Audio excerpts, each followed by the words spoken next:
राधा वल्लभ श्री हरिवंश। राधे राधे मित्रों, मैं हूँ आपके ब्रज क्षेत्र से।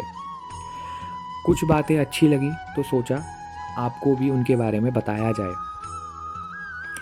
तो बात कुछ ऐसी है मित्रों, आज एक मन में ख्वाब आने लगा कि सभी लोग राधे राधे बोलते हैं। ब्रज में राधे राधे, गोवर्धन में राधे राधे, वृंदावन में राधे राधे, बरसाने की ऊंची अटारी पर राधे राधे, मथुरा में राधे राधे, सभी जगह राधे राधे राधे राधे राधे बोला जा रहा है। आखिर ऐसा क्यों कि ये राधे राधे का नाम इतना रटा जा रहा है, जपा जा रहा है? आज के इस विषय से हमें इसकी अनुभूति हो पाएगी कि हम ये राधे राधे क्यों बोल रहे हैं, क्यों इतना नाम जप इसका कर रहे हैं। तो बात कुछ ऐसी है मित्रों कि एक बार 3 साधु थे।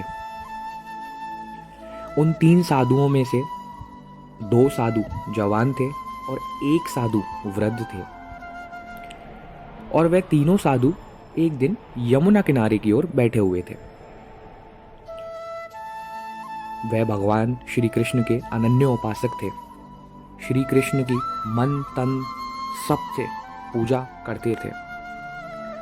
वृद्ध साधु का तो पूरा जीवन श्री कृष्ण नाम में ही व्यतीत हो रहा था, और जो जवान साधु थे वह भी श्री कृष्ण के अनन्य उपासक थे।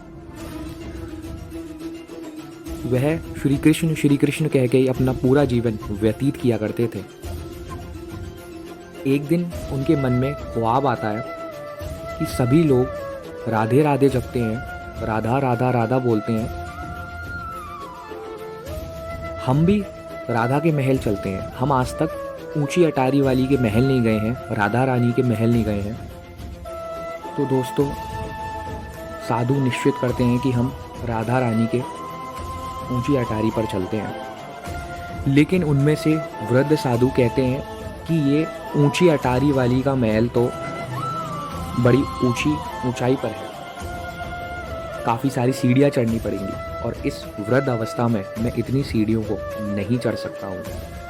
वह वृद्ध साधु कहता है कि मैं यहाँ पर ही बैठ कर के मानसिक रूप से राधा रानी का ध्यान करूँगा, और तुम दोनों जवान साधु राधा रानी के महल होकर आओ। दोनों जवान साधु अगली सुबह प्रातःकाल में ही राधा रानी के महल की ओर निकल पड़ते हैं। साधुओं की एक अच्छी आदत होती है कि वे हमेशा भिक्षा मांग करके ही खाते हैं। किसी भी घर के आगे वे 3 बार भिक्षा मांगते हैं, और अगर उनको कुछ मिल जाता है तो उसको वह अमृत समान मान करके ग्रहण कर लेते हैं, और नहीं मिलता है तो वह अगली चौथी बारी पर उनको आवाज़ दे करके मांगते नहीं हैं। इसी प्रकार वह साधु भी इसी प्रकार अपना जीवन व्यतीत किया करते थे। जब अगले दिन जवान साधु अटारी की ओर निकल जाते हैं, काफ़ी कठिन परिश्रम करते हैं, और आधे रास्ते पहुंच करके उन्हें भूख लगती है। लेकिन वह भिक्षा उस समय पर नहीं मांगते हैं। क्यों भिक्षा नहीं मांगते हैं? क्योंकि वह कहते हैं, वह सोचते हैं कि हम तो श्री कृष्ण के भक्त हैं, हम तो श्री कृष्ण के यहाँ से आए हुए हैं, हम तो राधा रानी के मेहमान हैं, हम तो नहीं मांग के खाएंगे आज, हम तो भिक्षा नहीं मांगेंगे। काफ़ी भूख लग रही होती है, लेकिन फिर भी वह भिक्षा नहीं मांगते हैं। कठिन परिश्रम करने के बाद वह ऊंची अटारी वाली के महल पहुंच जाते हैं। महल पहुंचने के बाद राधा रानी के दर्शन करते हैं।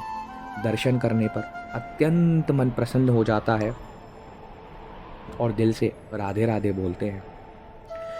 साधुओं को काफ़ी देर हो जाती है, सुबह से शाम हो जाती है, और उन्होंने जैसा निश्चय किया था कि वो भीख नहीं मांगेंगे, तो वह भीख नहीं मांगते हैं। रात को भूखे पेटी हुए दोनों साधु अटारी पर ही सो जाते हैं, और कहते हैं कि हम कल सुबह मंदिर से चले जाएंगे प्रातःकाल ही। रात को गोस्वामी जी के स्वप्न में, जो राधा रानी की सेवा करते हैं, उनके स्वप्न में राधा रानी स्वयं आती हैं और कहती हैं कि मेरे दो मेहमान आए हुए हैं, तुमने उनसे भोजन पानी तक क्यों भी नहीं पूछा। गोस्वामी जी स्वप्न में ही राधा रानी से क्षमा मांगते हैं और कहते हैं कि हे राधा रानी, मेरे को क्षमा कर दो, हमें क्षमा कर दो। वह गोस्वामी जी तुरंत स्वप्न से उठ कर के जाते हैं और दोनों साधुओं को भोजन पवाते हैं। दोनों साधु अच्छे से भोजन पाते हैं और मन आत्मा उनकी तृप्त हो जाती है और उनके दिल से एक ही आवाज़ आती है, राधे राधे। साधु गोस्वामी जी को राधे राधे कह करके दोबारा से निंद्रा में चले जाते हैं। उन दोनों साधुओं के स्वप्न में राधा रानी आती हैं और एक ही समय पे आती हैं। राधा रानी दोनों साधुओं से कहती हैं कि आप तो हमारे मेहमान हैं, आपने भोजन अच्छे से किया। तो वह दोनों साधु राधा रानी से कहते हैं कि हाँ, हमारी आत्मा तृप्त हो गई, हमने तो काफ़ी अच्छे तरीके से भोजन किया। ये सब स्वप्न में चल रहा है दोस्तों। राधा रानी कहती हैं कि भोजन तो अच्छे से कर लिया, लेकिन गोस्वामी जी पान का बीड़ा देना तो वे भूल गए। मेरी प्रसादी में पान का बीड़ा भी तो लगता है, वो पान का बीड़ा तुम्हें देना भूल गए। पान का बीड़ा तो आपको मिला ही नहीं। वो दोनों साधु बोलते हैं हाँ, पान का बीड़ा तो हमें मिला नहीं। इतना कह कर के राधा रानी स्वप्न में से ही अंतर ध्यान हो जाती हैं और सुबह 4 बजे का ये स्वप्न था जब राधा रानी इनके स्वप्न में आई थी। कुछ समय बाद इनकी जब नींद खुलती है तो दोनों साधु दोनों एक दूसरे की तरफ देख करके एक ही प्रश्न करते हैं, राधा रानी स्वप्न में आई थी, पान का बीड़ा, उससे संबंधित उन्होंने कुछ बात की थी। जब दोनों साधुओं की आंख खुलती है तो उन दोनों साधुओं के बगल में पान का बीड़ा रखा होता है। दोस्तों, इतनी करुणामयी है, इतनी दयामयी है कि उनके लिए शब्द करना भी, शब्दों से भी उनको बयान नहीं किया जा सकता। दोनों साधु उसी समय पर जोर से राधे राधे चिल्लाए और उसके बाद अटारी से वापस नहीं जा पाए।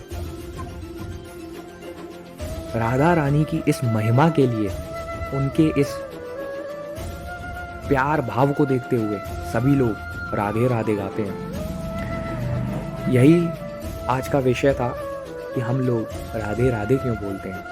तो उसका शायद आपको कुछ समझ में आया हो। इस